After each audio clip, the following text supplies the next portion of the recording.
Bienvenue. Dans cette vidéo explicative, je vous explique la théorie des adjectifs qualificatifs.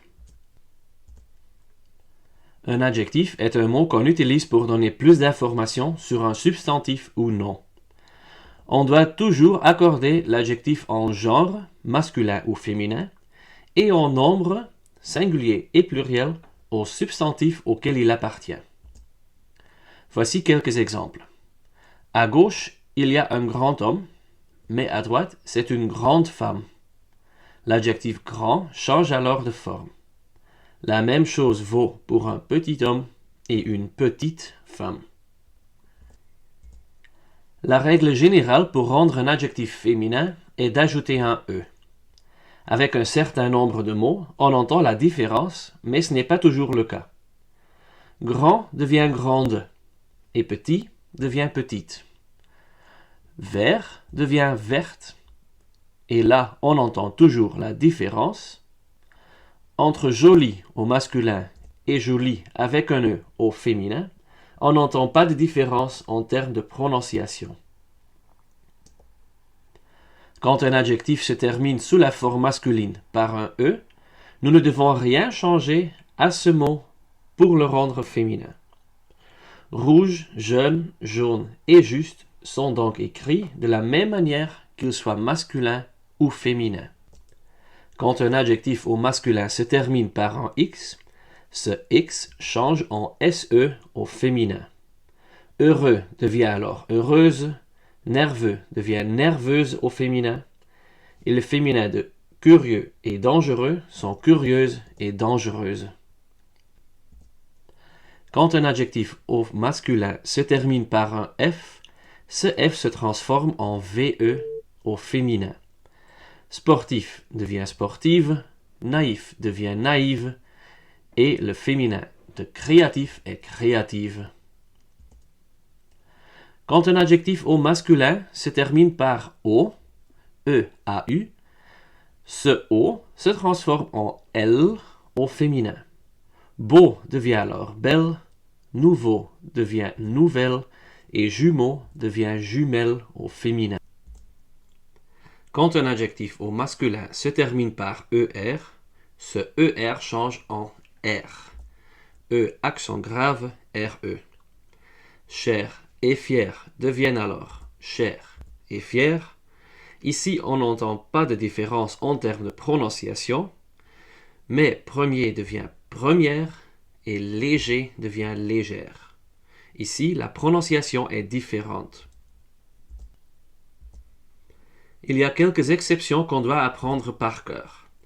Bon devient bonne, blanc devient blanche, pensez ici à la crème glacée une dent blanche.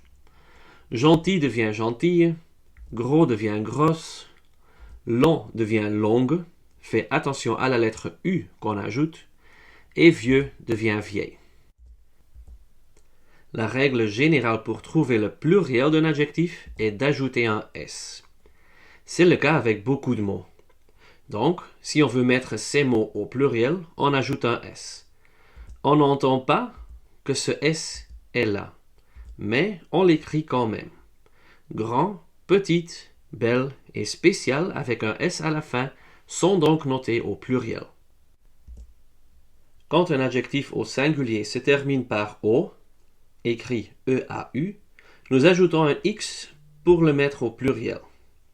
Beau, nouveau et jumeau reçoivent tous un X qu'on ne prononce pas. Alors ça devient beau, nouveau et jumeau, tous avec un X. On n'entend pas de différence en termes de prononciation. Quand un adjectif au singulier se termine par AL, nous remplaçons les lettres AL par AUX. Le pluriel de spécial est alors spéciaux, le pluriel d'original est originaux, et le pluriel de normal est normaux. Ce n'est le cas que pour les adjectifs qui se terminent par AL, donc la forme masculine. Les adjectifs qui se terminent au singulier par un S ou un X sont écrits de la même manière au pluriel. Rien ne change alors entre les formes au singulier qu'au pluriel. Quelques exemples de cette règle sont les mots anglais, curieux, gros et sérieux. En français, les adjectifs se trouvent généralement derrière le substantif sur lequel ils donnent plus d'informations, comme par exemple une fille créative. Avec les couleurs, il n'y a certainement aucun doute, elles sont toujours derrière le substantif, comme avec des robots gris. Ces adjectifs se trouvent toujours devant le substantif. Beau, joli, gros, grand, petit, jeune, vieux, nouveau, bon, mauvais, premier, prochain et dernier. Et aussi les nombres ordinaux se trouvent aussi toujours devant le substantif. Quelques exemples sont une jeune fille et de beaux robots. Ce qui peut être frappant, c'est que l'article au pluriel ici est de. Quand l'article des doit se trouver devant un adjectif, il est remplacé par de. C'est donc quelque chose à laquelle on doit faire attention au pluriel.